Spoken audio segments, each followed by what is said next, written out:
Hi, I'm Veronica and welcome to my channel.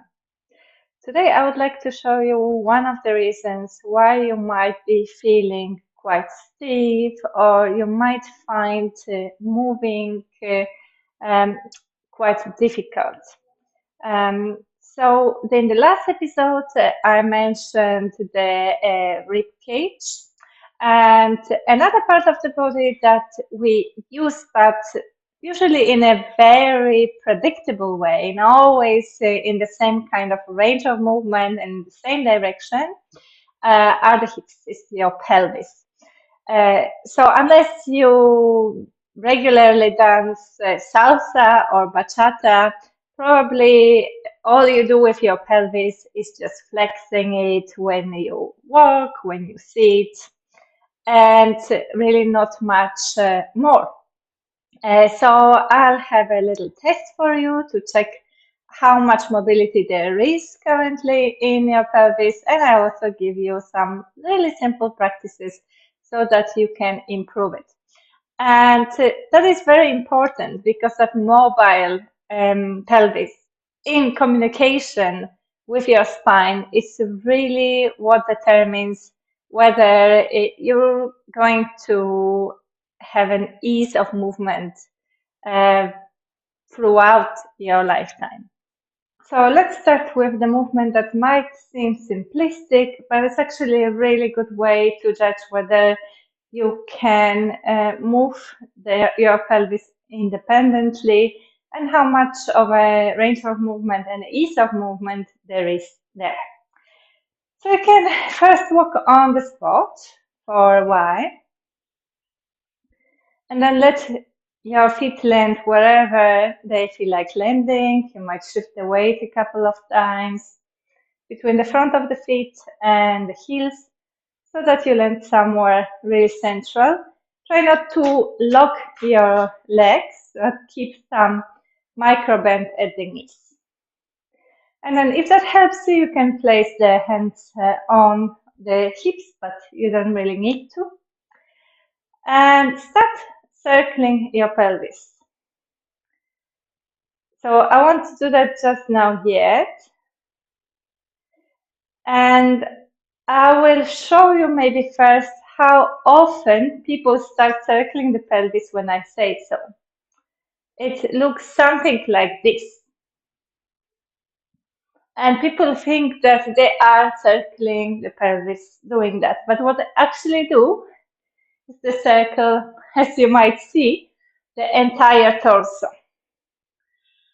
So I would like you to try to stay within your central axis with your head somewhere right above the place in between of your feet and your pelvis to circle around that central axis like the earth circles around the sun. So your head stays wherever it was, it doesn't change the position at all. And what does the circling is your pelvis. Now, it's not at all about how big those circles are. You might notice that if I try to go to the maximum, I would have to move my torso as well. But it's rather trying to find that truly circular shape rather than lots of sharp angles. So sometimes you will notice that when you start doing it, it's almost as if something was stopping you or blocking you, and as if you had to overcome some hurdle or you were staggering. It's almost as if there were some places that feel rusty or that you're really jumping over some obstacle. So if there's any of that happening, that's the moment where you want to slow down and go through this place again, slower, trying not to skip that part or go through that part more smoothly. And actually, you could stay with that one single movement for a very long time. But if you do it very consciously and you are searching for that moment where there's ease, fluidity. That's when it makes sense. And that's what is over time going to change that sensation of stiffness in your pelvis. Of course, it might be interesting to check what's going on if you move in opposite direction, as it might be different.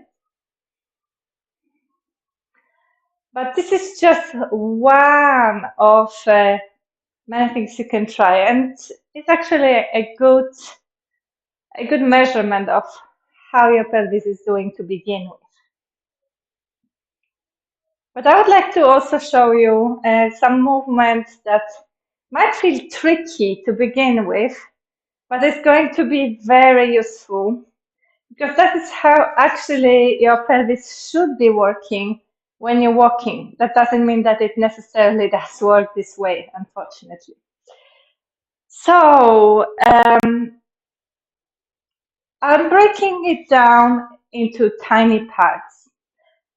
And the visualization is going to help a lot. The first thing you can imagine is that you have uh, some rope tied to your right hip bone, and somebody pulls you by that rope upwards towards the ceiling. So that leg stays the same and it's not active. I mean, you could make this movement in two ways. You could make it by lifting your heel, and the same thing would happen. That hip bone would hike up. But what you want to focus on is to try to keep your leg quite passive, relaxed, just a passenger, and to focus on that hip instead. And really feel as if something was pulling you by that hip bone, almost as if you had some hook attached to it, and then the rope pulling you upwards. Now, as a result of that, as that leg is obviously attached, directly attached to your pelvis, the heel will lift as well. You will also notice that this side of the torso shortens while the opposite side lengthens. All right. So then you can try exactly the same thing on the other side. Imagine that hook or rope tied to that left hip bone and something pulling you upwards, and then you letting go of it and landing with both sides of the pelvis even. So there's a moment of shortening in that side of the torso, and then both sides become even.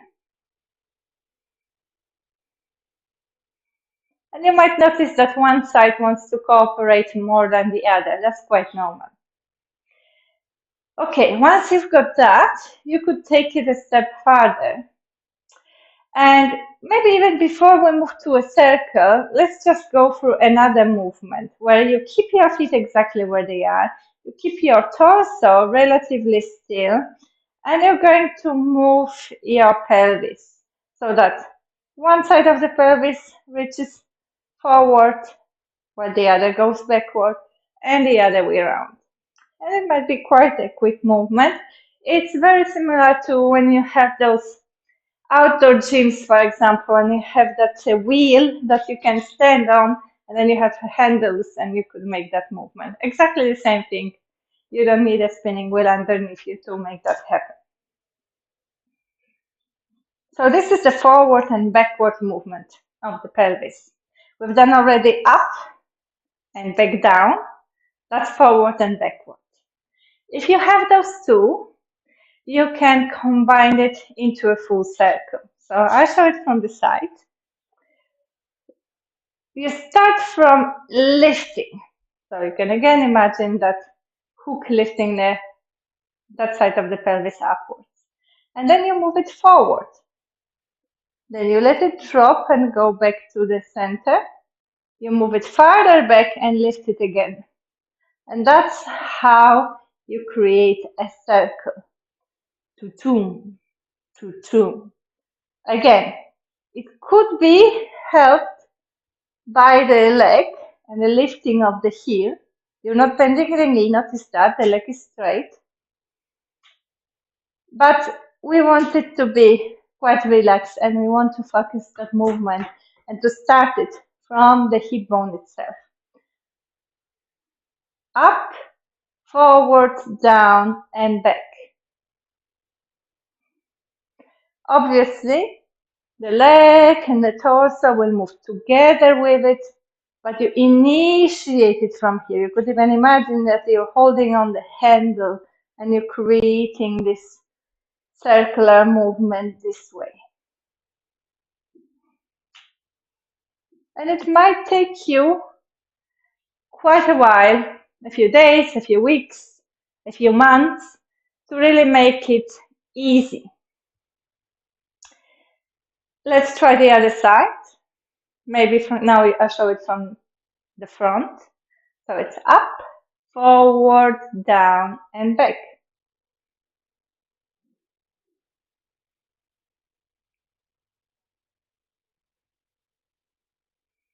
That leg is just a passenger, so the heel lifts only because your pelvis lifts.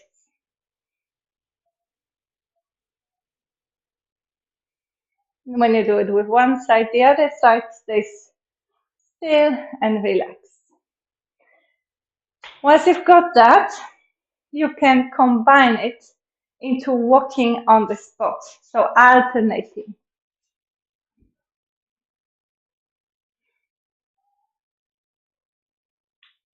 The legs are straight, you're not bending your knees. And everything starts from the pelvis. Show it from the side as well. That's how it looks like.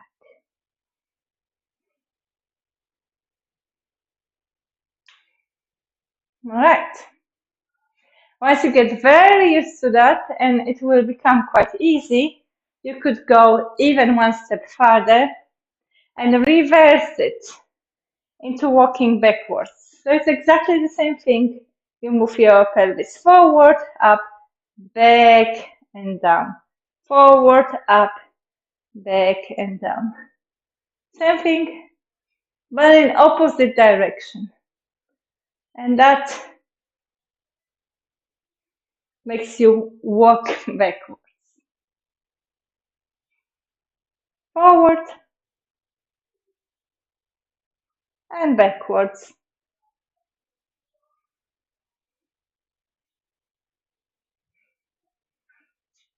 Have fun with this. And of course, that does not limit all the movements available in the pelvis. And a very important movement will be the rotation of the pelvis forward and backward. But that one you can check in this video. I hope that you enjoyed this practice, and if so, you can leave the likes and subscribe to my channel. And if you are here because you are currently struggling with pain, you can download my free audio first aid for pain here. I look forward to see you next time.